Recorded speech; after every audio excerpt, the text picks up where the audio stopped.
All right, guys, let me give you the quick nuts and bolts of this. I have been asked to be an honorary Olympian this year, which of course I quickly accepted, but my level of participation is going to be to bring you weekly pieces and stories, things to look forward to as we lead up to the Olympic trials for freestyle and Greco-Roman wrestling, once we have our team set through the training camps and ultimately the games themselves. So this is going to be a weekly bit. I am going to bring it to you. This is going to be the kind of thing you like if you're the kind of person that likes this kind of thing. All right, we're going to get into some wrestling stories. Eventually, we're going to bring some guests on. We're really going to tell the story of international wrestling. And I couple the women, the men's freestyle, and the Greco-Roman together. I see that as our Olympic team. I refuse to separate the three because they're not separate for me. I don't want them to be separate for you. But there is some story of the athletes. Not only the triumphs, but the adversities, and more than anything, the sacrifice and the struggle. And each week, starting now, through the games, I'm going to bring you a little mat snack, a little wrestling story.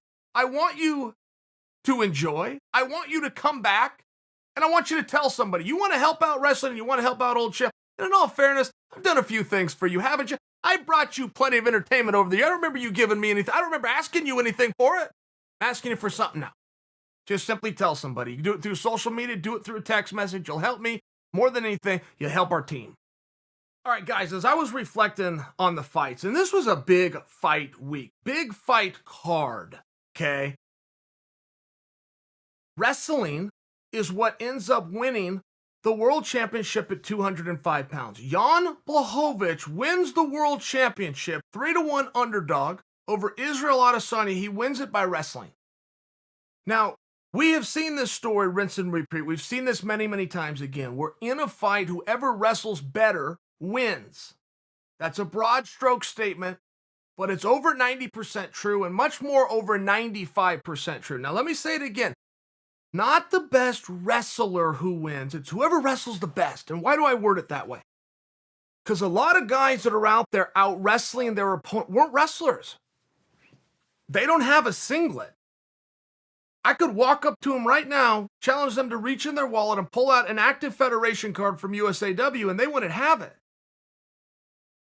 But if you wrestle better than your opponent in mixed martial arts, you get your hand raised over 95% of the time, including most recently with Jan Blachowicz, who secured a double leg takedown, good position, head in, head up, hips in, drove his opponent down. I only bring that to you because there are certain elements of MMA where some of these guys who didn't grow up in the cadet ranks and the junior ranks and pursue scholarships and or world and Olympic teams have identified positions from the sport of wrestling, isolated their time on those few positions, but they're still able to out-wrestle the competition in a fight and win. And I bring that to you because it's Olympic year. And I personally am not looking to shine my own wheels, but I'd like to introduce this a little bit because this is going to be a weekly piece and we're going to take this all the way through the games, okay? And I have been asked by team leader John Bardis to come and just bring stories of Greco-Roman and freestyle wrestling to you. And I feel that one of the best ways to do that and to keep you engaged is to make sure that I can tie it into mixed martial arts. And it's a very real thing. John Bardis, by the way, is one of these guys where Midas touch. Anything he touches turns to gold. He was team leader in 2006. Oh, by the way, that's when Team USA won the World Team Championship. And one thing about John is he's not lucky. And John has been a mentor to me, a corner man, a coach, a friend. I've known him for a meaningful period of time, but I haven't been able to identify what he does. And what he will do is he will look for the strengths and he will dump gasoline on them. The weaknesses are tomorrow's problem. We're going to focus on what we do better and we can win, the positives, and we're going to go out and implement them. Oh, and by the way, doesn't really make a damn bit of difference in the world of wrestling who's better than who. It doesn't make a damn bit of difference who's tougher than who worked harder, whose parents love them more. It matters who's going to have more points than the other guy when time runs out and you got 6 minutes. It's really as simple as that. But when you start to break these things down, it's one of the things that Bardas is going to do and he's going to bring to this team. We're not going to think about the weaknesses. Those are tomorrow's problem. We're in a fight today. Today. And the first thing we have to do is know the rules of the fight, and the number one rule of the fight is have more points than that guy when time runs out. Now, I bring this to you because there's a couple of things going on in the world of wrestling. And the international styles and the Olympic styles are a whole for me. And I'm nothing more than a fan. But when I go to observe this, by example, the trials are going to be side by side. You're going to have the women's, the men, the Greco, the freestyle. It's all going to be contested. And that Olympic team is going to be made that day.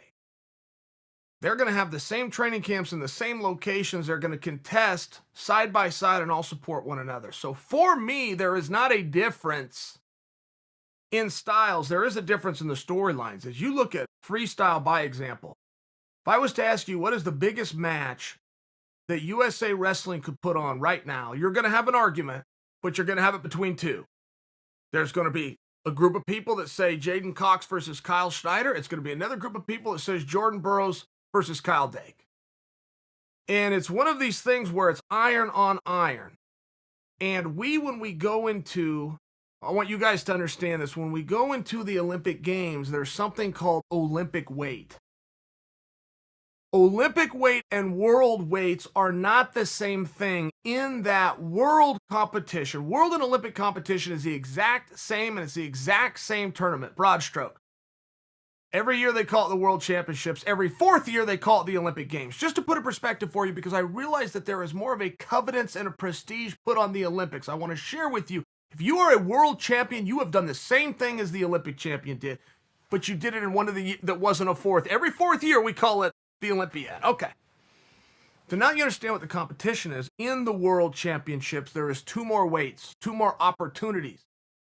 Every fourth year, when you call it the Olympics, they do away with 2 weights. It so happens in this country that we got gold medals in world weight that is going to have to feed into gold medals that we have in Olympic weight, meaning a world and or Olympic champion will not get out of the country. We'll have a world or Olympic champion in 2 different weight classes that will not be on the team. That is how ultra competitive it is. And that is why I ask you, as we go along this journey together, and all we're going to do is talk. We're just going to tell stories. We're just going to have some fun. But as we go on this journey together, I ask that you stay captivated and involved, because anybody deserves our respect, okay?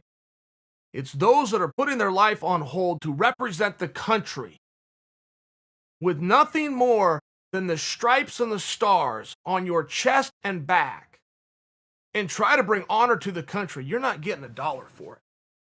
And you're probably not going to be seen. And you're probably not going to be thanked and patted on the back so much as at your local grocery store. This is a reality, and these guys do it anyway. There is a story within the Greco-Roman that is specifically standing out for me now. It's a story I'm going to tell you for today, and then I'll see you all next week. But the story goes like this. One thing that we have really learned amongst the international styles, particularly in this last quad, was how effective a college wrestler can be when he steps into a 6-minute competition atmosphere. Kyle Schneider, who trained full-time in collegiate wrestling, but boy did he have a gas tank, and boy did he have a strength and ability to understand positions and do it all for 7 minutes.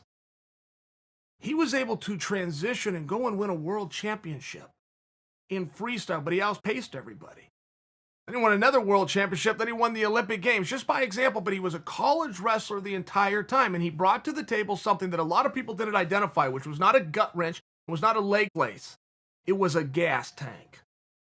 I'm going to go harder than you go. And when the end of the match comes, I'm still going to be here more than you're going to be here, which all ties back to the only thing that matters is I have more points than you when time runs out. That's it. It was never about who was better or who's got the tight whist or the front headlock. It wasn't about that. Who can have more points than who? And it's very important that we always keep our eye on that, because at the same time Kyle Schneider was doing this, emerges a guy named Kuhn. And when Adam Kuhn stepped in, went all the way to the world finals, pinned his way to the world finals, had never been to a world meet on the senior level. This was an age group cadet and junior star. But he'd never been on that level. He'd never been scouted. He wasn't on the radar. People gave him a slight advantage. But all he did is push the pace and wear you down. Dan Gable 101. We learned this in 1972 from Dan Gable, who then took that and became Coach Gable, and more damn national championships than I can keep track of. It was 11, it was 12, it was 13. I literally have lost track.